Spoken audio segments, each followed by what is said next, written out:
Olá, saudações a todos. Eu sou Rodrigo de Almeida e começa agora ANC Destaque.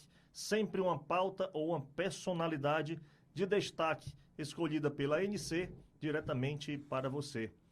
Hoje eu recebo um jornalista que também é advogado e atuou durante muito tempo na militância do jornalismo no ramo da assessoria de imprensa. Um belíssimo, lindo trabalho, um dos braços do jornalismo.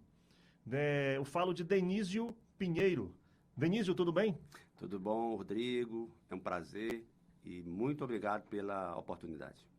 Nós que agradecemos, uma honra recebê-lo aqui. Denísio, você é jornalista, colega nosso, portanto.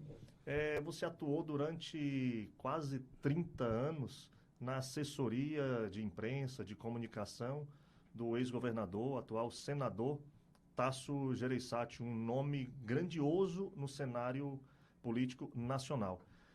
Quase 3 décadas aí ao lado do senador, e por que só agora escolhendo ser deputado, pré-candidato a deputado estadual?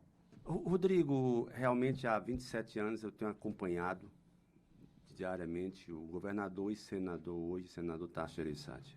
É um trabalho do qual me orgulho bastante por ter, digamos, tanto no executivo, no governo, quanto no parlamento, onde estou no momento no Senado, poder ter a oportunidade de ter colecionado muito boas experiências. Eu entendo que nessas 2 décadas e meias eu pude acompanhar projetos e programas estruturantes para o Estado, e a decisão de ser pré-candidato neste momento a deputado é por entender que essa experiência me dá com humildade as condições de me apresentar aos cearenses, no sentido de, ao me apresentar, propor algo que possa, do meu ponto de vista e do ponto de vista das pessoas que estão nesse movimento de uma pré-campanha minha, algo que possa engrandecer a Assembleia Legislativa do Estado do Ceará.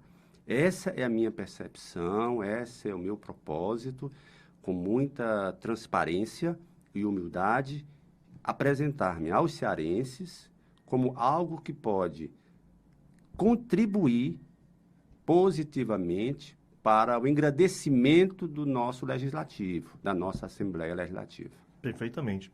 Era exatamente isso que eu queria tocar nesse assunto, caro Denísio, de que às vezes a gente recebe aqui alguns candidatos, a gente se aproxima e eles vêm para cá, vêm mais de uma vez, ao longo dos pleitos que acontecem, e quando eles assumem, são vitoriosos, assumem, chegam aqui, a gente conversando de bastidor, por isso que eu não disse o nome de ninguém, mas eles dizem, rapaz, quando a gente chega lá dentro, é diferente, a coisa mudou. Essa problemática de saber onde está traçando, onde está sentando, você não vai passar por isso, né? Então você ganha aí pelo menos um ano de conhecer a casa, você ganha isso aí, né? Eu diria que, do ponto de vista de quem atua há 8 anos no primeiro mandato e agora no segundo mandato, nós estamos juntamente com o senador no Senado Federal, a experiência no Parlamento Federal é muito rica, porque você tem uma visão, como o próprio nome diz, nacional. É no Senado que o senador Tasso tem nos proporcionado momentos nas comissões, no plenário, no processo legislativo, nos pleitos municipais, nas relações com os prefeitos, nas relações com as próprias assembleias estaduais. Sim. Eu compreendo que essa experiência me dá uma condição, sim, de poder entender de fora um pouco do funcionamento da Assembleia. Naturalmente, tem suas peculiaridades, mas a partir da visão da experiência no Senado, da riqueza da experiência no Congresso Nacional, eu tenho muita clareza do que está por vir numa Assembleia. E também tenho a clareza de uma coisa muito básica. A Assembleia do Ceará precisa readquirir o seu protagonismo. A Assembleia do Ceará precisa ser retomada como um fórum de debate de projetos estruturantes e ser um fórum ativo social e econômico do Estado. O Ceará, desde 86, vem passando por uma sequência de transformações. Nós estamos vivendo um momento especial na economia, que é a perspectiva do que se convencionou chamar de hidrogênio verde, E esse boom econômico tem que ser acompanhado, debatido, amplificado a partir da Assembleia. As causas sociais, os movimentos sociais precisam estar na Assembleia, não é a Casa do Povo? Por isso mesmo, eu entendo então, resumidamente falando, que, humildemente, essa experiência que eu adquiri, eu tenho muita clareza do que eu posso contribuir para, repito, melhorar, aperfeiçoar e engrandecer a Assembleia. Perfeitamente. Ricardo Denilson, você tocou aí no assunto da Assembleia assumir ou reassumir esse protagonismo. Ela está um pouco apagada? Eu diria que nós temos valorosos quadros na Assembleia Legislativa do Ceará, mas eu entendo que a produção legislativa, que o debate legislativo, que a exceção da Assembleia no fórum dos debates, ela precisa ser melhorada. Eu tenho convicção, com todo respeito e consideração a todos que estão lá, mas eu entendo que nós podemos, a partir de 2023, restabelecer uma agenda de protagonismo. Os grandes temas precisam também estar dentro da Assembleia e, quem sabe, a Assembleia ser a grande geradora de grandes projetos para o Executivo e para as prefeituras. Sim. Nós temos que ter essa visão. Os deputados representam seus municípios, representam os seus segmentos, e é na Assembleia que nós temos que ter ali o local, o fórum adequado para trazer as demandas, as sugestões e contribuir, seja com a gestão estadual, seja com as gestões municipais, ou seja, inclusive, com os órgãos federais no estado do Ceará. Sim, perfeitamente. Eu sei que a internet, praticamente desde 1995, a internet está na casa de praticamente a maioria das pessoas. Já era uma realidade, poderia estar pelo menos nas nossas casas. E a internet mudou muito as formas das pessoas se relacionarem, inclusive na política não foi diferente. A impressão que eu tenho, isso é uma impressão minha, pessoal, quero já ouvir a sua opinião sobre isso, a internet deixou com que os parlamentares, o poder público, todo tipo de poder, fosse mais transparente, as pessoas tivessem mais acesso a entender, a conhecer, pelo menos superficialmente, todo tipo de poder. Mas a impressão que eu tenho é que do jeito que aproximou aqui na tela do telefone, ela desaproximou esse relacionamento do povo com os políticos. Tá certo que a pandemia afastou naturalmente as pessoas do contato pessoal, mas mesmo antes da pandemia, as galerias da própria Assembleia, ali na própria Câmara Municipal, elas estavam mais esvaziadas. Isso é um reflexo desse afastamento do povo diretamente na casa do povo, ou não? O fato dele não estar presencialmente nas casas parlamentares, isso não afasta o povo dos mandatos. Qual é a sua visão sobre isso? Eu entendo que, naturalmente, o mundo pandêmico, a partir de 2020, criou uma nova realidade, que é a realidade virtual, que é a realidade à distância. Intensificou, né? Intensificou com certeza, sem dúvida nenhuma, e por coincidência nós temos agora retomado alguns encontros presenciais, e a grande repetição é a alegria de estar reencontrando, revendo, olhando olho no olho, como nós estamos aqui conversando. Na pandemia, esse tipo de entrevista é na videoconferência. Muitas vezes você na sua residência, no meu caso, eu estaria na minha residência. Então, esse contato, que é o contato à distância, ele torna-se eu concordo, eu diria, mais interessante presencial. Sim. E o parlamento, essencialmente, é presença, é é conversar, é dialogar. Eu entendo, e aí é uma visão pessoal, que a falta de interesse preocupa. A ausência da população em uma casa legislativa preocupa. Não necessariamente preocupação porque não está indo, mas pela simbologia de não ir. Por que não ir? E aí sim, eu entendo que o parlamentar, o representante popular, que recebeu o voto, que assinou um contrato com os seus eleitores e com a população em geral, eu entendo, e aí é um papel que eu pretendo exercer, vou trazer os segmentos, vou trazer as pessoas, vou convidar as pessoas para virem à Assembleia para exatamente fazer o debate que eu acho que é o debate do protagonismo. É o debate do protagonismo que eu tenho repetido algumas vezes aqui. Mas é exatamente isso. Já que você percebeu que as galerias da Assembleia, que as galerias da Câmara Municipal estavam esvaziadas, tem algum motivo.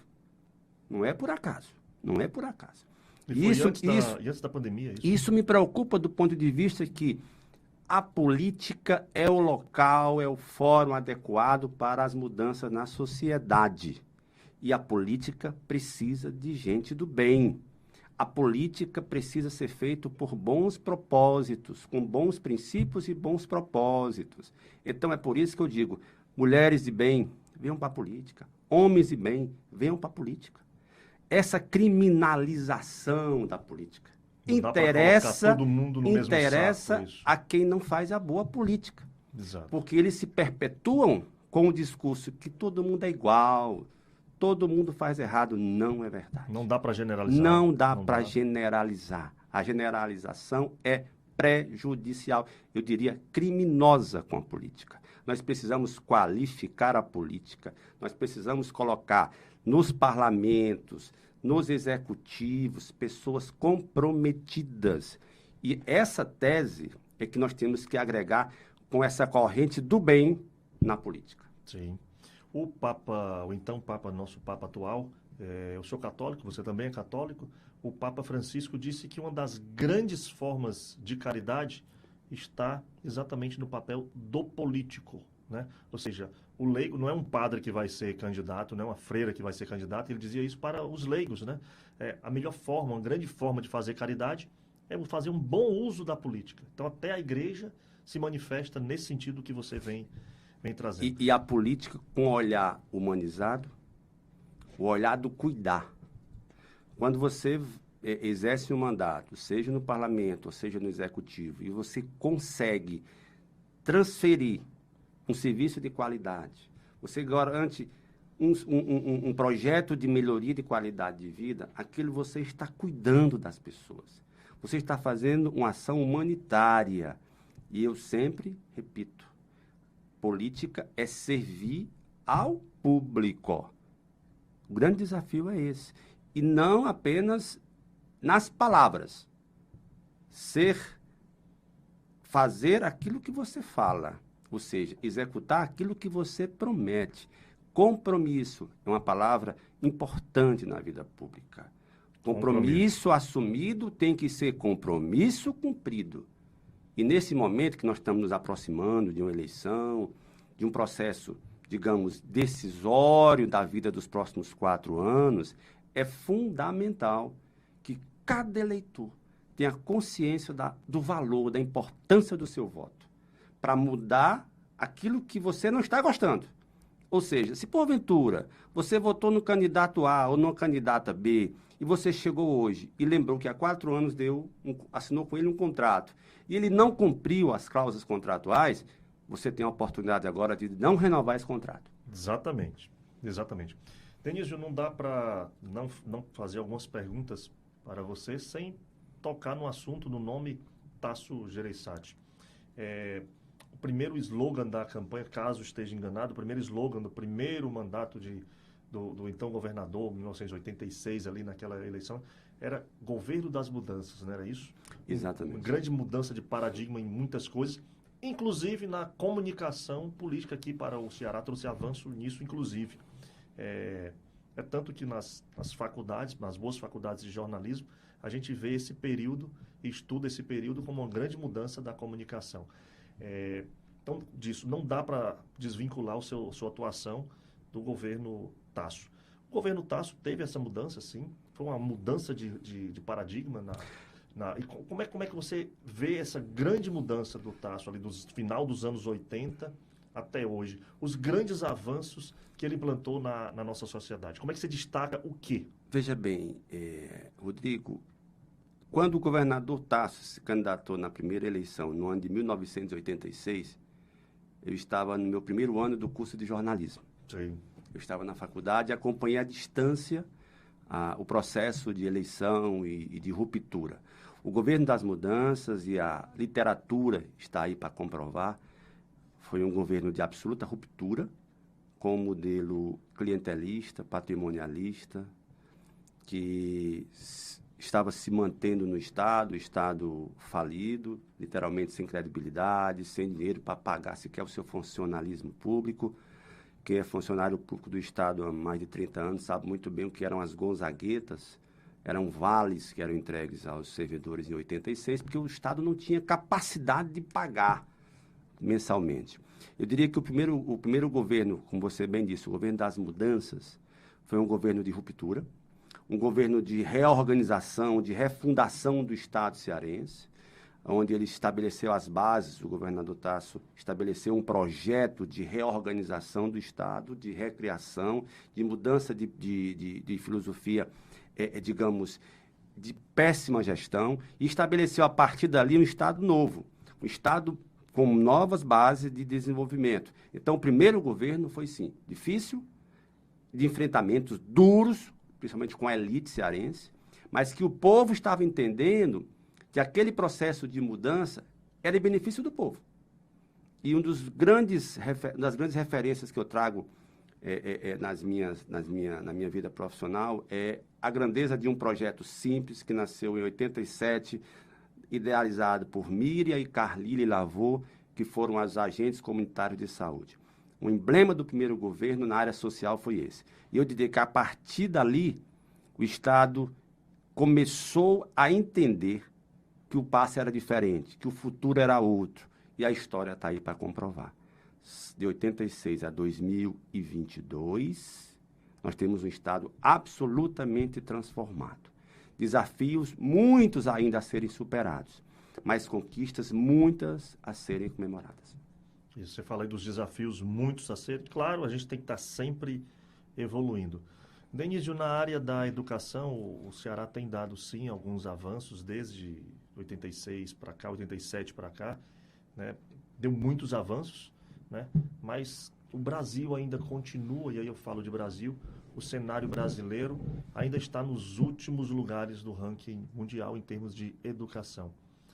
Como é que a gente pode colaborar, um mandato seu, como é que você colaboraria com a educação no estado do Ceará? Eu entendo que os últimos momentos, os últimos anos, a gente tem percebido indicadores que mostram a melhoria da qualidade da educação no Ceará, porque nos governos Tasso, Rodrigo, até 2002, o grande desafio era colocar a criança na sala de aula.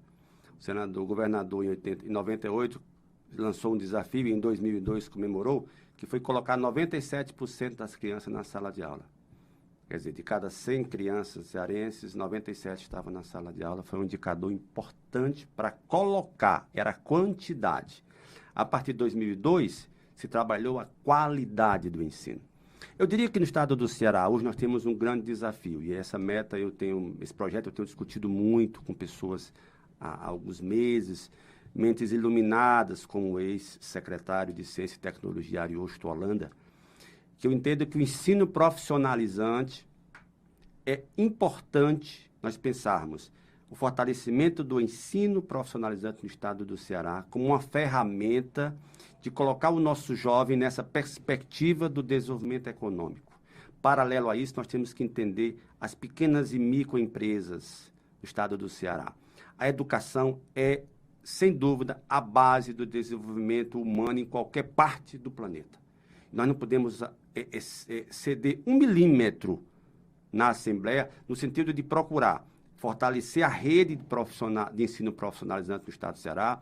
Eu entendo que os Centecs, os CVTs, que foram criados em 95, no segundo governo Tasso, por Ariosto Holanda, são hoje peças importantes. Nós precisamos avançar na questão de recursos permanentes, na questão de aproximar a empresa, a iniciativa privada do segmento de alunos da ciência e tecnologia.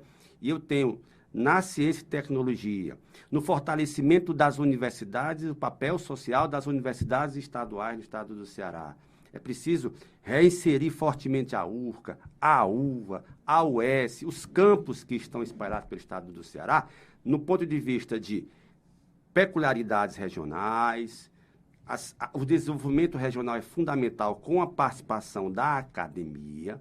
Então, eu entendo que, do ponto de vista da educação, nós podemos ter uma força-tarefa forte, um direcionamento no ensino tecnológico, no ensino técnico, científico, na questão das universidades, fortalecer e manter, naturalmente, todo o apoio aos municípios na garantia, fortalecimento do ensino primário, do ensino que está no início, na base, que é o ensino fundamental.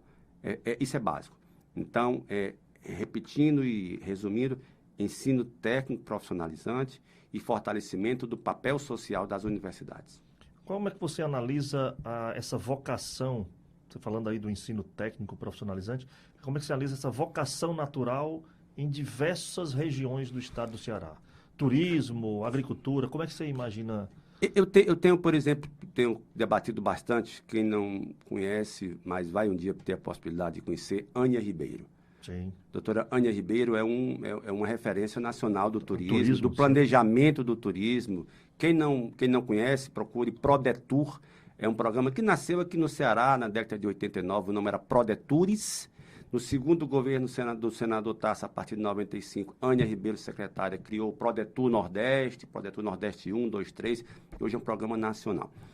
E ela tem discutido muito as vocações do turismo rural, que são diferentes. O turismo rural da Serra do Maciço Baturité é diferente do turismo lá do Camucim, é diferente do turismo de Canidé, é diferente do turismo de Juazeiro.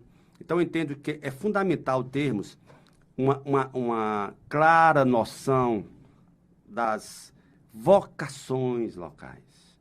E isso, nós temos instrumentos, como, por exemplo, existe hoje uma capacidade de ideias na Federação das Indústrias que eu conheci recentemente, fantástica, chama-se Observatório da Indústria.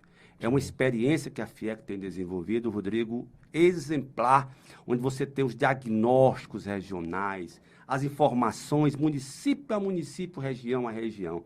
Isso é uma ferramenta que precisa ser utilizada, bem interpretada, para que você possa o quê? Direcionar o recurso. Direciona certo. E ao direcionar o recurso com a base técnica, você vai ter o quê? Eficiência, eficácia, e você vai ter o melhor custo-benefício. A resolução é direta, porque você não está indo no achismo, você está indo na certeza de que o dado técnico lhe diz que o melhor investimento naquela área é aquele investimento A, para conseguir a melhoria de quê? Da qualidade de vida das pessoas daquela região. Vocação é fundamental para todas as áreas do desenvolvimento econômico. Então, eu compreendo que é fundamental termos, do ponto de vista do parlamento, essa visão de que discutir as vocações e, assim, melhorar a aplicabilidade dos recursos. Tá, da mesma forma do turismo, que pode se usar em várias áreas do Ceará, mas tem um ponto que eu quero lhe ouvir. A pandemia mostrou aí a saúde, sempre foi uma perna quebrada aí de qualquer governo, de qualquer lugar desse país, mas mostrou que, se querendo, a coisa anda. A quantidade de leitos de UTIs que foram instalados, não só no Ceará, mas em todo o país, né? Mas vamos nos deter aqui no Ceará. Melhoramos em alguns pontos, a pandemia fez esse avanço obrigatório, ou fazia, né? Mas o que é que nós podemos, na prática, no dia a dia do atendimento primário, como é que a gente pode melhorar na saúde do cearense, caro Denísio? Eu acompanhei, você falou da pandemia, eu acompanhei muito de perto as preocupações, as inquietações do então secretário, Dr. Cabeto.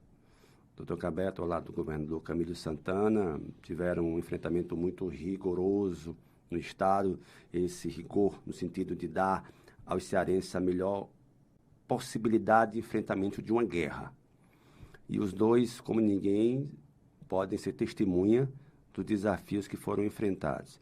E todos os momentos o Dr. Cabeto sempre dizia que precisava, ele tem uma técnica, um plano muito da regionalização da saúde.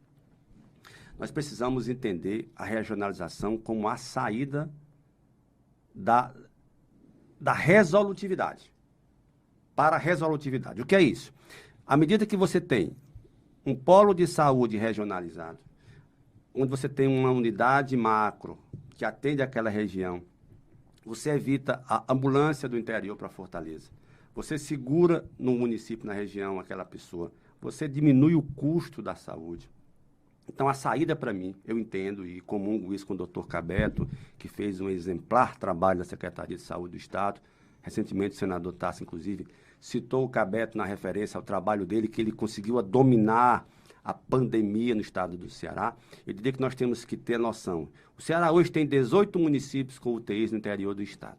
No começo da pandemia eram 3 municípios. Olha a diferença. Olha que avanço e que legado. Porque a UTI veio, ou melhor, foi para o interior numa necessidade urgente, por causa da Covid, sim, mas já saiu com a seguinte linha: não volta, não volta, fica. Essa vai e fica, e ficou. Iguatu, Crateús, pode ser testemunha disso, Canindé. Então, nós temos hoje 18 municípios cearenses com UTIs, diferentemente de antes da pandemia, que eram 3. Isso é um ganho, isso é um ganho. Mas nós temos que discutir a regionalização como princípio da modernização da saúde. Os hospitais regionais, em torno deles, polos de inovação tecnológica da saúde, era um projeto do Cabeto. E eu entendo que a regionalização é uma saída que, para mim, não tem retorno. Fortalecer a região, fortalecer o princípio da integração dos municípios daquela região, nos consórcios de saúde, e aí você, repito, segura, resolve o problema do doente naquela situação ali, naquela região, sem precisar estar trazendo. Eu fiquei muito triste agora, eu visitando o interior, Rodrigo, e soube que tem prefeituras que à noite contratam Topics, e as Topics trazem os pacientes do interior a noite toda para vir para Fortaleza se consultar no HGF. Nossa. Então, isso é desumano. Sim. É desumano, é mais caro e, com certeza, paliativo. Paliativo. Exato. E nessa questão, ainda na questão da saúde, Denísio, qual é a sua visão dos consórcios, né? O que é preciso fazer, o que é possível fazer para aumentar, ampliar, apoiar os consórcios?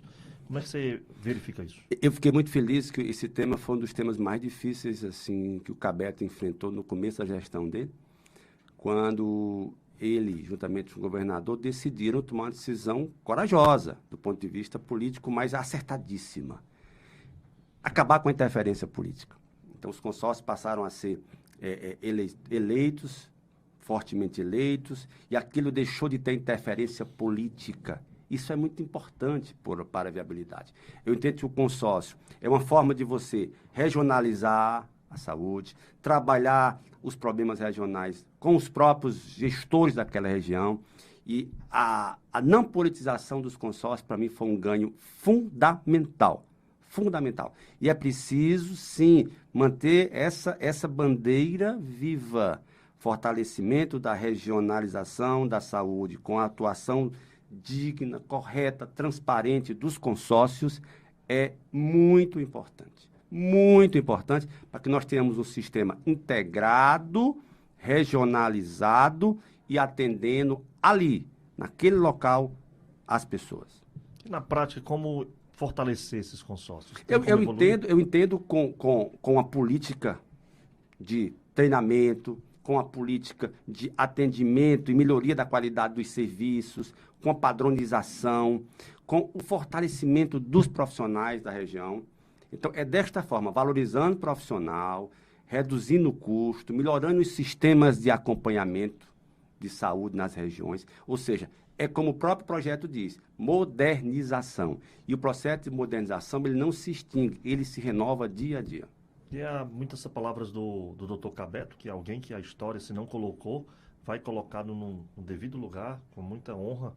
Ele sempre trabalhou muito bem a gestão. Né? Acho que é por isso que ele desenhou isso. E a gestão que tinha como base uma palavra chamada cuidar. O Cabeto, quem conhece e quem conviveu com ele na secretaria sabe, é um humanitário. Ele é um médico conceituado nacionalmente, uma pessoa que tem uma carga horária pesadíssima. Ainda hoje, pela manhã, antes de vir para a nossa entrevista, eu conversei demoradamente com o Cabeto, no sentido de entender as perspectivas que a saúde cearense precisa ter e a visão dele muito clara do cuidado com as pessoas, da atenção com as pessoas, Verdade. Da missão que a classe médica, enfermeira, ou seja, todo o sistema de saúde tem com o lado humano, com as pessoas que estão na ponta, mais carentes, que mais precisam. Não me esqueço de uma cena do Cabete em plena pandemia. Ele saiu da Secretaria de Saúde, no carro dele, e foi até o Pirambu, na leste-oeste, existe uma UPA. Ele foi visitar a UPA. Ele chegou lá conversando com as pessoas e alguém identificou ele. Um paciente identificou ele e perguntou o que ele estava fazendo ali. Ele disse, eu vim aqui ver como está o serviço e observar em loco se estão cuidando bem das pessoas. É esse lado humano do Cabeto que a gente precisa entender como fundamental para o sucesso do sistema de saúde. Temos enormes dificuldades, enormes, mas nem por isso nós podemos deixar de perceber que está no cuidar a essência de um tratamento de saúde. E é isso que as pessoas precisam: atenção, humanização e cuidado. Cuidado. E respeito com o dinheiro público, como você disse, Sempre. sabendo ser bem direcionado, diminuindo os custos. Aproveitando a observação do dinheiro público, o Ceará hoje tem uma condição muito boa de transparência. Ele criou o IntegraSUS, Cabeto, Sim. que é um processo de transparência. Transparência. Dos recursos, da eficiência, da gestão, você vai lá e tem todos os dados. Então, é isso que precisa. Você falou muito bem: respeito, zelo pela coisa pública e transparência. Exato. Denísio, falar agora aqui falamos há pouco aqui sobre as vocações naturais de cada região do estado e como é que essas vocações naturais podem, em um lado, resultar em geração de emprego. Não só do emprego, mas emprego e renda, gerar trabalho, oportunidade de trabalho. É um assunto delicado, mas não podemos deixar de tocar. Como gerar emprego e renda para o cearense? Muito delicado. Geração de emprego e renda, para mim, é um caso muito interessante, porque a partir de 95, e você é testemunha, nós tivemos um boom aqui no Ceará, no que se chama polo calçadista. Sim. Grendene de Sobral, Sim. Crato, a Mallory, a Dakota, várias empresas vieram para o Ceará se instalar, seja no Iguatu, seja em Russas, Santa Quitéria. E aquilo ali gerou um boom do Ceará sempre ser campeão de geração de emprego industrial no Brasil durante anos. Por várias vezes, pesquisas do IBGE diziam: Ceará campeão de geração de emprego, Ceará campeão de geração. Muito bem. A pandemia, ela agravou a crise econômica no mundo e o Ceará não foi diferente. Se nós andarmos um pouco, e nós temos essa prática diária em Fortaleza, nos sinais, é claro, existem mais pessoas pedindo. Existem mais pessoas pedindo ajuda financeira. Ou seja, está faltando comida na mesa das pessoas. E eu não vejo outra saída. Inicialmente, fortalecer o que nós chamamos de rede de proteção social no Brasil. Nós temos tramitando no Senado Federal um projeto do senador Tasso Gereissati, relatado pela senadora Simone Tebet, que cria o que ele chama de Lei de Responsabilidade Social, que é, no fundo, uma lei que cria uma política de Estado de combate à pobreza com metas a serem alcançadas. Não adianta você somente dar a bolsa e você não ter um critério de melhoria da qualidade de vida daquela pessoa, porque aquilo ali não é uma eternidade, aquilo é para ser uma travessia. Sim. O fim é o emprego, é a dignidade, e não apenas, o que eu diria, o apoio financeiro, a bolsa. A bolsa não pode ser eterna. Ela é uma ponte, ela é uma travessia.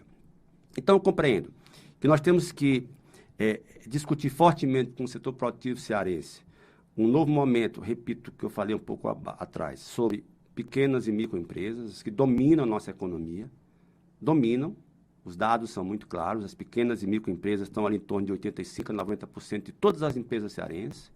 Então, é preciso ter um olhar, uma política, onde você possa estimular, melhorar, ativar ainda mais o crescimento desse polo de pequenas e microempresas. É preciso fortemente investir na ciência e tecnologia como uma forma de garantir ao jovem cearense o emprego técnico, que é fundamental. A Fundação Roberto Marinho recentemente liberou uma pesquisa dando a eficiência do emprego técnico no Estado, no Brasil.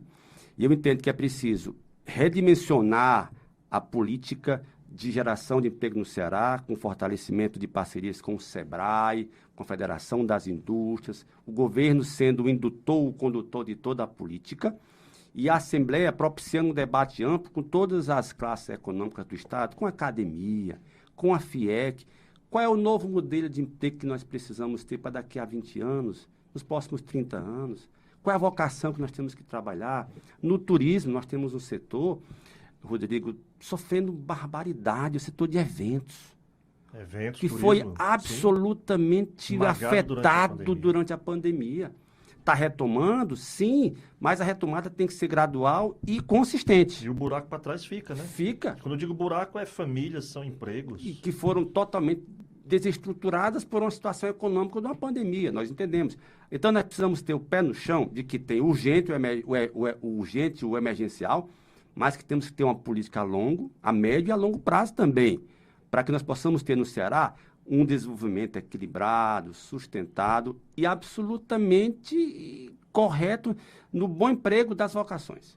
Então, se você tem uma Serra da Ibiapaba, o turismo é a agricultura de flores, de frutas, vamos então fortalecer as vocações das regiões para termos o que eu digo, eficácia e eficiência. Isso, além do emprego, tem a oportunidade de trabalho para as pessoas. Mas, voltando para a questão de emprego mesmo, esse emprego modelo tradicional que a gente conhece, Denísio, quem dá emprego são as empresas. Aí o senhor falou aí da nossa parceria com as pequenas e microempresas, que elas empregam, quem mais emprega no país, né?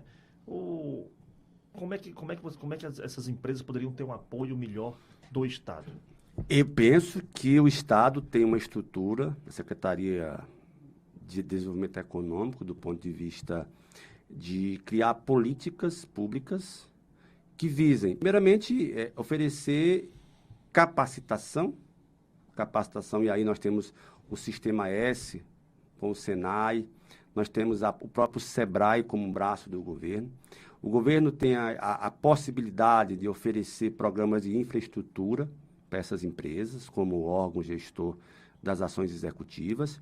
E eu entendo também que a política de fortalecimento do pequeno e do micro, ela tem que ser pensada. E aí eu estou pensando muito do lado da ciência e tecnologia, porque eu compreendo que nós temos um boom com hidrogênio verde aí em vista. Esse setor, para mim, é um setor que vai se expandir. Esse setor vai necessitar de mão de obra qualificada, porque a qualificação garante melhor emprego, melhor remuneração, é fundamental. Então, eu penso e tenho essa convicção, porque estou estudando, estou ouvindo as pessoas, o governo tem que ser um indutor forte do desenvolvimento econômico, estabelecendo essas parcerias para, efetivamente, os projetos de governo estarem colados com a iniciativa privada e com esses segmentos públicos, federais, estaduais e municipais. Vamos fortalecer a política de emprego para o jovem e possibilitar que essa geração seja, a próxima dos 10 anos, mais solidificada e que possa ter uma escala maior de empregabilidade no Estado. Perfeito. Vamos falar agora de sua rotina, como é que está suas conversas com as pessoas, com os grupos, seu dia a dia. Você já está viajando para o interior, ainda não? Onde é que o Denísio está fazendo? Como é que está a agenda do Denísio pré-candidato a deputado estadual? Veja bem, a minha agenda tem sido muito dividida entre Fortaleza e alguns municípios do Cariri, que eu já visitei, iniciei minhas visitas pelo município de Aurora. Eu sou natural de Aurora, região sul do estado, no caminho de Juazeiro, ao lado de Barro, Lavras da Mangabeira, Vaz Alegre. E lá eu pude já começar a conversar com as pessoas, meus familiares, amigos, correligionários, no sentido de estabelecer um debate a partir do Cariri, que é a minha região. A rede NC é muito forte ali em todo o Cariri. Tenho mantido muitos contatos à distância ainda com pessoas e amigos da região norte do estado, Camusim, Viçosa, um pouco no litoral oeste, Itapipoca, Montada, Trairi, São Gonçalo do Amarante, na região do centro-sul, região do sertão do Vale do Jaguaribe, nós temos uma liderança como o Dr. Francine Guedes, que foi prefeito de Nova Jaguaribara. Então, eu entendo que, nesse momento, eu tenho feito um trabalho de conversação com segmentos. Entendo que nós temos em Fortaleza uma capilaridade enorme de segmentos importantes. E essa minha agenda tem sido no sentido de ouvir demandas setoriais, expectativas de grupos formadores de opinião. Na minha área, naturalmente, a comunicação, a área que eu tenho muito dialogado com radialistas, com jornalistas, compreendo que é fundamental revermos esse papel da comunicação no Ceará, é fundamental revermos o papel do apoio à comunicação no estado do Ceará. Eu claramente vejo que eu me sinto interrompendo, o governo Tasso Gereissati, como a gente falou aqui, de quebra de muitos paradigmas, ele é muito lembrado no interior, né? O governo Tasso é muito lembrado no interior pelo modelo de relacionamento que o governo tinha com a imprensa em todo o estado. Você tem essa lembrança disso, você teve atuação nisso aí.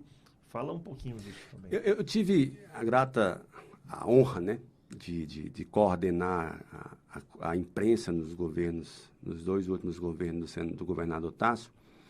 E, naquela ocasião, ele tinha como premissa, Rodrigo, absoluto respeito, transparência e valorização da comunicação. Porque o governo entendia de que é preciso estar sempre bem comunicando as ações de governo. E essa boa comunicação não era só publicitária.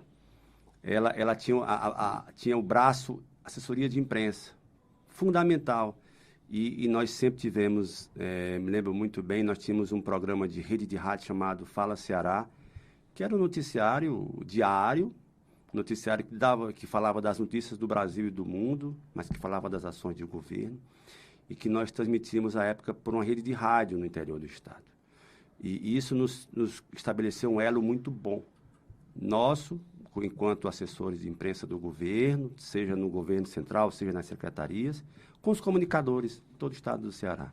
Eu hoje tenho a satisfação de, ao chegar em qualquer município desses, eu sempre reencontro pessoas que faziam o dia a dia da divulgação das coisas do governo e sempre com saudosismo da boa época. Mas eu acho que cada tempo tem seu desafio. E qual é o novo tempo agora, Denilson? É uma comunicação integrada, de mão dupla, com a internet, com as redes sociais, mas respeitando o comunicador social do rádio. Eu defendo arduamente o rádio. Acho que o rádio tem um papel importante. O rádio hoje é o rádio da TV.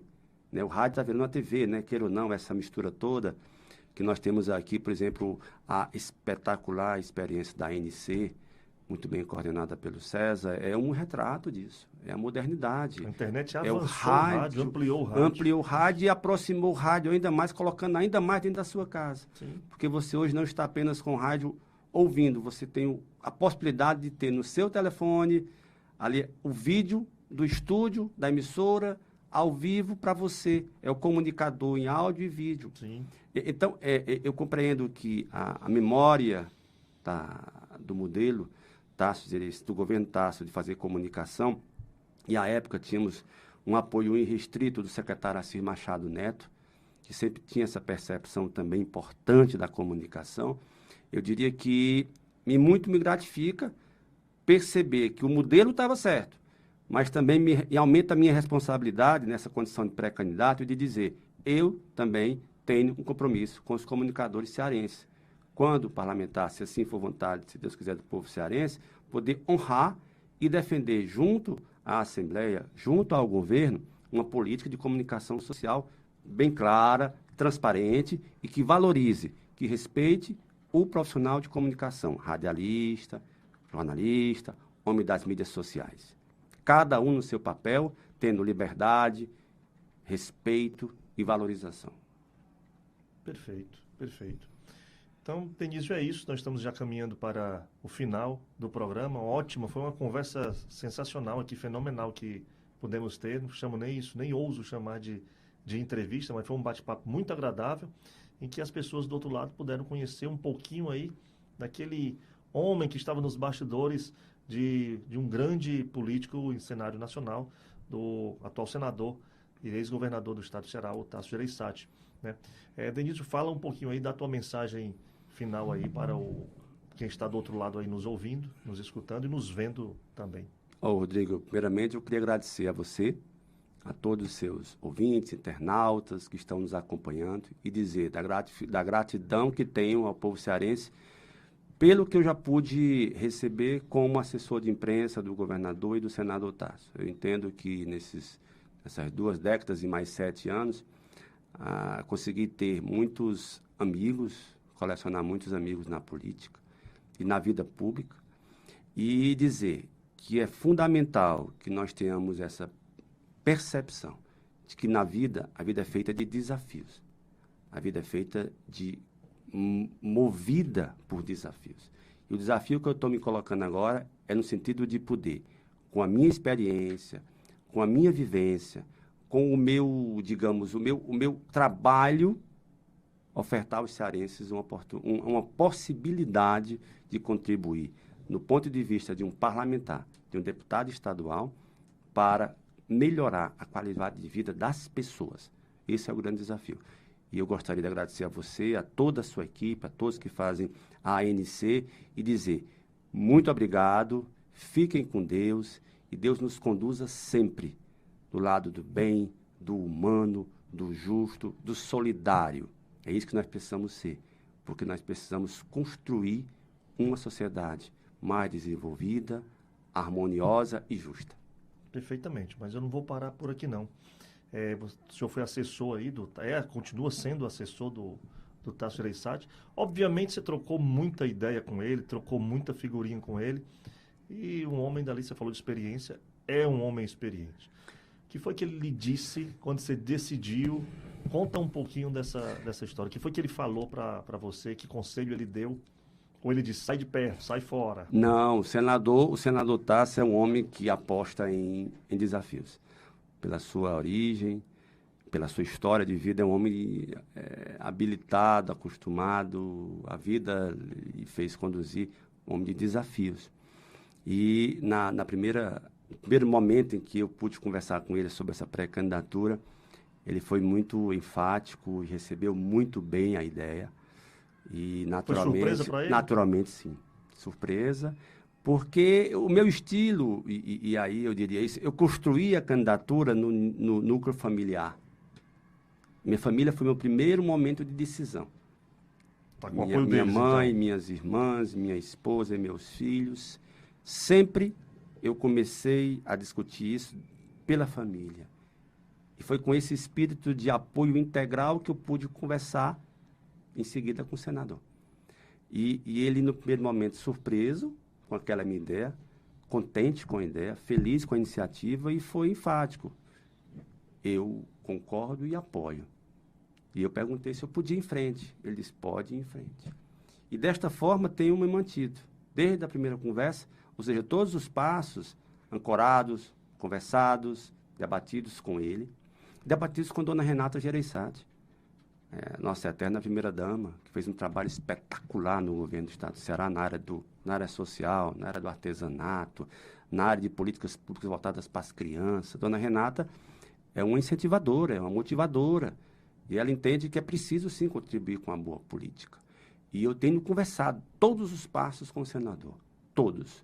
Essa agenda nacional tem colocado muito ele em um movimento muito frenético em Brasília. Nós temos ido a Brasília sistematicamente com ele, mas isso não nos afasta do debate local também, que é permanente. E ele tem acompanhado todos os passos dessa pré-campanha, é um conselheiro, é uma referência, nós precisamos entender, e eu tenho dito isso, nós temos o PSDB do Ceará, foi um partido protagonista no Estado na década de 90. Sim. Foi o maior partido do Estado do Ceará durante os governos Tasso Gereissati. E o PSDB hoje precisa, a exemplo da Assembleia, que adquiriu protagonismo no Estado do Ceará, a partir de uma renovação de quadros. Só para você ter uma ideia, terça-feira última passada, nós podemos empossar Esté Aragão, uma jovem que está assumindo o comando das mulheres de Fortaleza. E na posse dela, eu fiz questão de enfatizar, Esté, você é um sinal de tempos novos a partir de Fortaleza. E eu tenho dito isso nas minhas conversas, nas minhas dos meus pronunciamentos em torno do partido, que o partido precisa, sim, honrar a história, a liderança, a força política de Tasso Gereissati, a partir do Ceará. E nós temos esse desafio. Questão de justiça também. A partir daí, honrar o legado, honrar a história, fortalecer o legado e se propor a contribuir com o futuro. Esse é que é o desafio, essa que é a proposta. Saber claramente que toda a infraestrutura que foi montada nos governos Tasso, possibilita o Ceará hoje, por exemplo, pensar em hidrogênio verde, precisam de um passo seguinte. Nós não podemos viver olhando no retrovisor. Nós temos que olhar no para-brisa, para frente. Pensar no dia de amanhã, como é que eu, como gestor, eu como parlamentar, posso contribuir como filiado do PSDB para melhorar a qualidade de vida dos cearenses. Perfeito. Como é que estão as questões de convenção? Tem data? Como é que estão os correligionários? Tem prazo, né? 3 de julho, Temos. 2 de julho. O calendário eleitoral estabelece que as convenções serão de 20 de julho a 5 de agosto. Então, esse é o período em que as convenções irão acontecer. O PSDB fará sua convenção nesse período para homologar a sua posição majoritária e as suas chapas proporcionais de deputado estadual e deputado federal. Então, até lá, o debate é interno, ao mesmo tempo é externo, porque é o debate de você discutir, no meu caso, uma proposta para uma candidatura a deputado estadual. Caro Denísio, muito obrigado, né? Você deixou aqui seu recado e nós agradecemos. Nós ouvimos aqui Denísio Pinheiro, que veio conversar conosco sobre suas ideias, seus planos, seus projetos, sua experiência de quase 3 décadas ao lado do ex-governador, atual senador pelo Ceará, Tasso Gereissati. Por sinal, fiquei surpreso aí, não tão surpreso assim, o Denísio conta com o apoio, né, com a consultoria gratuita, pensa bem, uma consultoria de Tasso Gereissati, como fazer, como conduzir essa candidatura. Não é pouca coisa não, hein? E é isso. Então você ficou aí com Denísio Pinheiro, conheceu um pouquinho, e aqui nós nos despedimos. Sou Rodrigo de Almeida e até a próxima ANC Destaque. Sempre uma pauta ou uma personalidade de destaque para você. Até lá, até a próxima.